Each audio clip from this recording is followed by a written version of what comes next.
The Valiant Little Tailor by the Brothers Grimm, narrated by Kusi. One summer's morning, a little tailor was sitting on his table by the window. He was in good spirits and sewed with all his might. Then came a peasant woman down the street, crying, "Good jams, cheap! Good jams, cheap!" This rang pleasantly in the tailor's ears. He stretched his delicate head out of the window and called, "Come up here, dear woman. Here you will get rid of your goods." The woman came up the 3 steps to the tailor with her heavy basket, and he made her unpack all the pots for him. He inspected each one, lifted it up, put his nose to it, and at length said, "The jam seems to me to be good, so weigh me out 4 ounces, dear woman, and if it is a quarter of a pound, that is of no consequence." The woman, who had hoped to find a good sale, gave him what he desired, but went away quite angry and grumbling. "Now this jam shall be blessed by God," cried the little tailor, "and give me health and strength." So he brought the bread out of the cupboard, cut himself a piece right across the loaf, and spread the jam over it. "This won't taste bitter," said he, "but I will just finish the jacket before I take a bite." He laid the bread near him, sewed on, and in his joy made bigger and bigger stitches. In the meantime, the smell of the sweet jam rose to where the flies were sitting in great numbers, and they were attracted and descended on it in hosts. "Hi, who invited you?" said the little tailor, and drove the unbidden guests away. The flies, however, who understood no German, would not be turned away, but came back again in ever-increasing companies.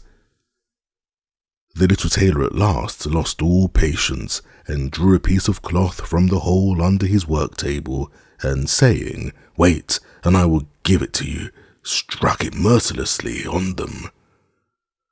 When he drew it away and counted, there lay before him no fewer than 7 dead, with the legs stretched out. "Are you a fellow of that sort?" said he, and could not help admiring his own bravery. "The whole town shall know of this." And the little tailor hastened to cut himself a girdle, stitched it, and embroidered on it in large letters, 7 at one stroke. "What, the town?" he continued.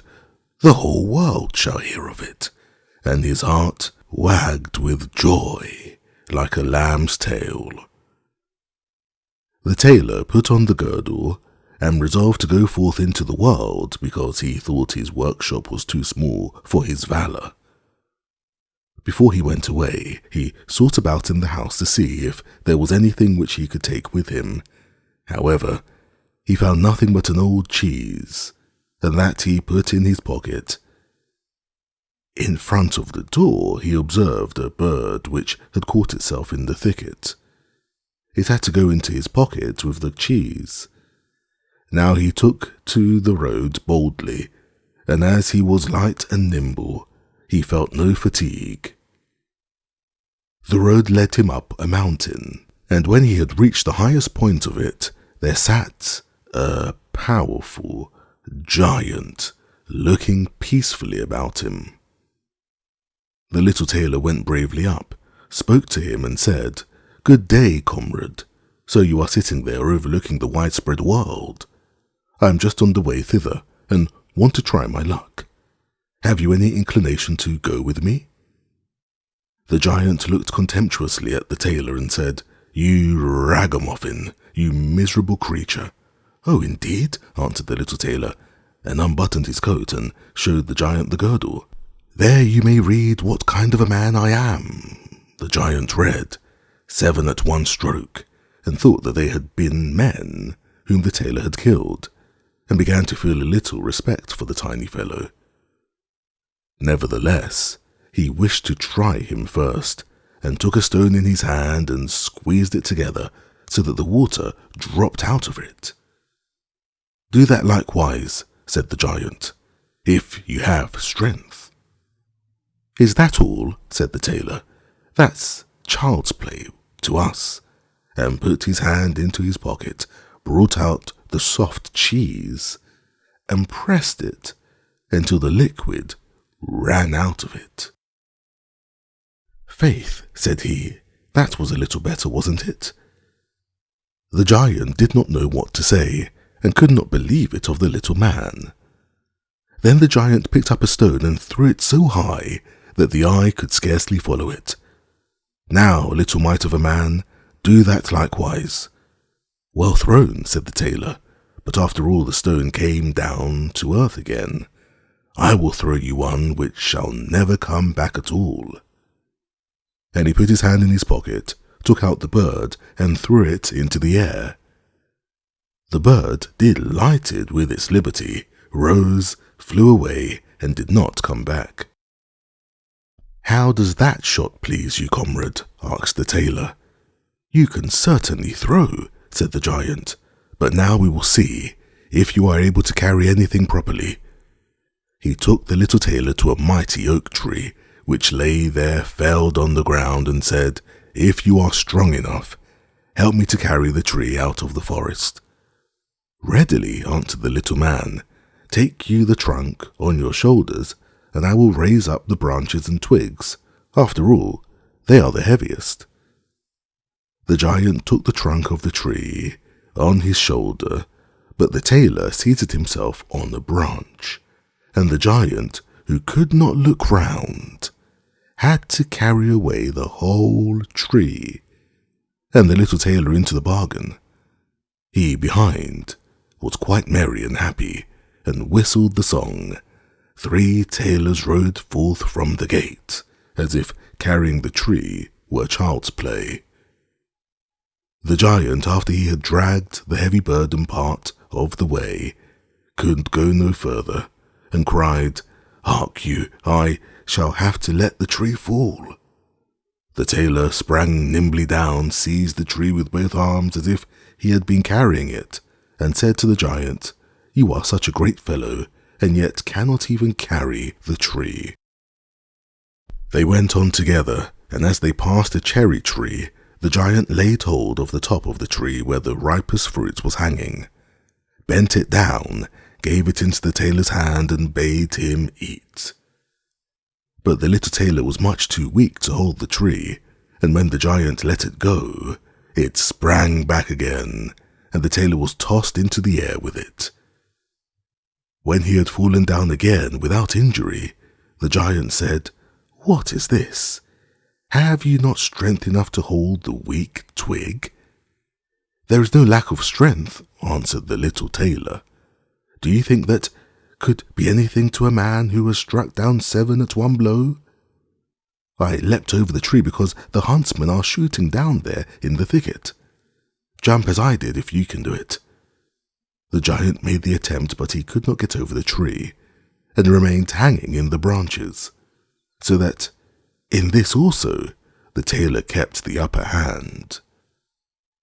The giant said, "If you are such a valiant fellow, come with me into our cavern and spend the night with us." The little tailor was willing and followed him. When they went into the cave, other giants were sitting there by the fire, and each of them had a roasted sheep in his hand and was eating it. The little tailor looked round and thought, "It is much more spacious here than in my workshop." The giant showed him a bed, and said he was to lie down in it and sleep. The bed, however, was too big for the little tailor. He did not lie down in it, but crept into a corner.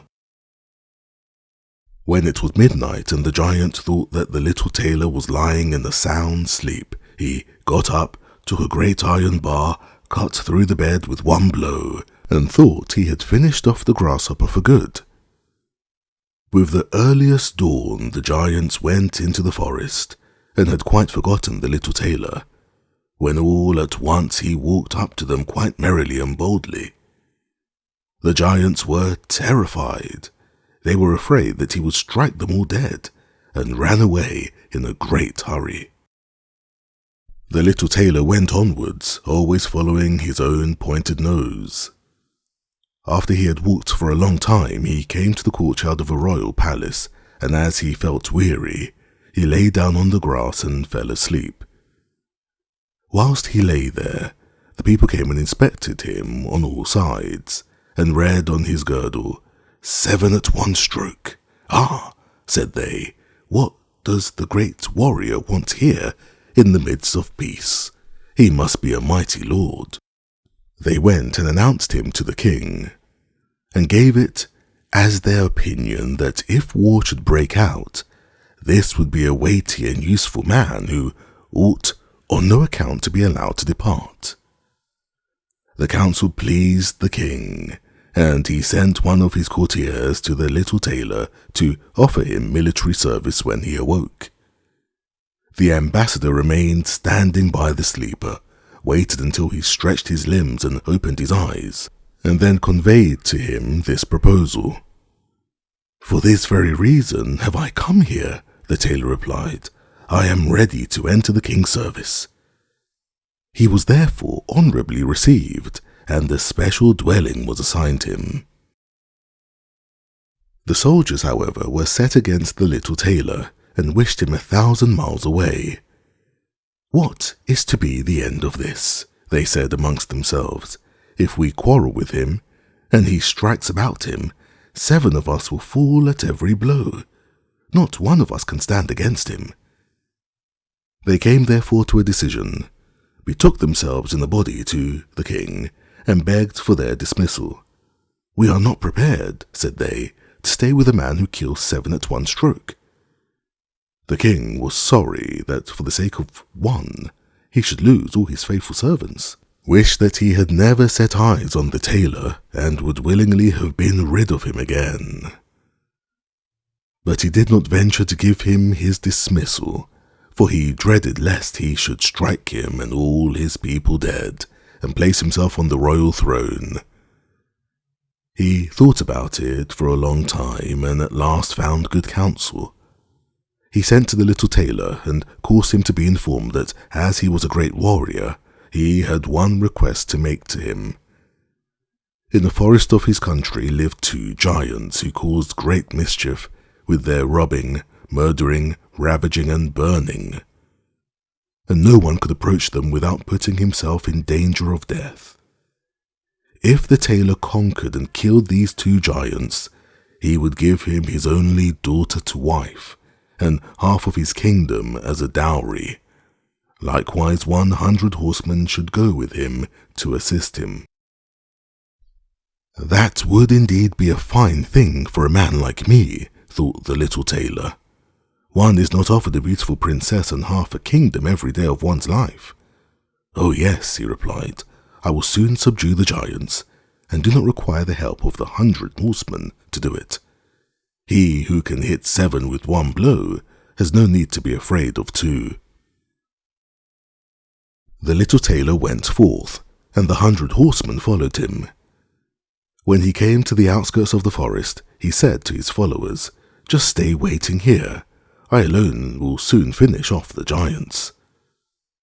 Then he bounded into the forest and looked about right and left. After a while he perceived both giants. They lay sleeping under a tree, and snored so that the branches waved up and down. The little tailor, not idle, gathered 2 pockets full of stones, and with these climbed up the tree. When he was halfway up, he slipped down by a branch until he sat just above the sleepers, and then let one stone after another fall on the breast of one of the giants. For a long time the giant felt nothing, but at last he awoke, pushed his comrade and said, "Why are you knocking me?" "You must be dreaming," said the other. "I'm not knocking you." They laid themselves down to sleep again, and then the tailor threw a stone down on the second. "What is the meaning of this?" cried the other. "Why are you pelting me?" "I'm not pelting you," answered the first, growling. They disputed about it for a time, but as they were weary they let the matter rest, and their eyes closed once more. The little tailor began his game again, picked out the bigger stone and threw it with all his might on the breast of the first giant. "That is too bad," cried he, and sprang up like a madman and pushed his companion against the tree until it shook. The other paid him back in the same coin, and they got into such a rage that they tore up trees and belaboured each other so long that at last they both fell down dead on the ground at the same time. Then the little tailor leapt down. "It is a lucky thing," said he, "that they did not tear up the tree on which I was sitting, or I should have had to sprint on to another like a squirrel. But we tailors are nimble." He drew out his sword and gave each of them a couple of thrusts in the breast, and then went out to the horsemen and said, "The work is done. I have finished both of them off, but it was hard work. They tore up trees in their sore need and defended themselves with them, but all that is to no purpose when a man like myself comes who can kill 7 at one blow." "But are not you wounded?" asked the horseman. "You need not concern yourself about that," answered the tailor. "They have not bent one hair of mine." The horseman would not believe him, and rode into the forest. There they found the giants swimming in their blood, and all round about lay the torn-up trees. The little tailor demanded of the king the promised reward. He, however, repented of his promise, and again bethought himself how he could get rid of the hero. "Before you receive my daughter and the half of my kingdom," said he to him, "you must perform one more heroic deed. In the forest roams a unicorn which does great harm, and you must catch it first. I fear one unicorn still less than 2 giants. 7 at one blow is my kind of affair." He took a rope and an axe with him, went forth into the forest, and again bade those who were sent with him to wait outside. He had not long to seek. The unicorn soon came towards him and rushed directly on the tailor, as if it would gore him with its horn without more ado. "Softly, softly, it can't be done as quickly as that," said he, and stood still and waited until the animal was quite close, and then sprang nimbly behind the tree. The unicorn ran against the tree with all its strength, and struck its horn so fast in the trunk that it had not the strength enough to draw it out again, and thus it was caught. "Now I have got the bird," said the tailor, and came out from behind the tree and put the rope around its neck, and then with his axe he hewed the horn out of the tree, and when all was ready he led the beast away and took it to the king. The king still would not give him the promised reward, and made a third demand. Before the wedding the tailor was to catch him a wild boar that made great havoc in the forest, and the huntsman would give him to their help. "Willingly," said the tailor, "that is child's play." He did not take the huntsman with him into the forest, and they were well pleased that he did not, for the wild boar had several times received them in such a manner that they had no inclination to lie in wait for him. When the boar perceived the tailor, it ran on him with foaming mouth and whetted tusks, and was about to throw him to the ground. But the hero fled and sprang into a chapel, which was near and up to the window at once, and in one bound out again. The boar ran after him, but the tailor ran round outside and shut the door behind it. And then the raging beast, which was much too heavy and awkward to leap out of the window, was caught. The little tailor called the huntsman thither that they might see the prisoner with their own eyes. The hero, however, went to the king, who was now, whether he liked it or not, obliged to keep his promise and give his daughter and half of his kingdom. Had he known that it was no warlike hero, but a little tailor who was standing before him, it would have gone to his heart still more than it did. The wedding was held with great magnificence and small joy, and out of a tailor a king was made. After some time, the young queen heard her husband say in his dreams at night, "Boy, make me the doublet, and patch the pantaloons, or else I will wrap the yard measure over your ears." Then she discovered in what state of life the young lord had been born, and next morning complained of her wrongs to her father, and begged him to help her to get rid of her husband, who was nothing else but a tailor. The king comforted her and said, "Leave your bedroom door open this night, and my servant shall stand outside, and when he has fallen asleep shall go in, bind him and take him on board a ship which shall carry him into the wide world." The woman was satisfied with this, but the king's armor-bearer, who had heard all, was friendly with the young lord and informed him of the whole plot. "I'll put a screw into that business," said the little tailor. At night he went to bed with his wife at the usual time, and when she thought that he had fallen asleep, she got up, opened the door, and then lay down again. The little tailor, who was only pretending to be asleep, began to cry out in a clear voice, "Boy, make me the doublet and patch me the pantaloons, or I will wrap the yard measure over your ears. I smote 7 at one blow. I killed 2 giants. I brought away 1 unicorn and caught a wild boar. And am I to fear those who are standing outside the room?" When these men heard the tailor speaking thus, they were overcome by a great dread, and ran as if the wild huntsmen were behind them, and none of them would venture anything further against him.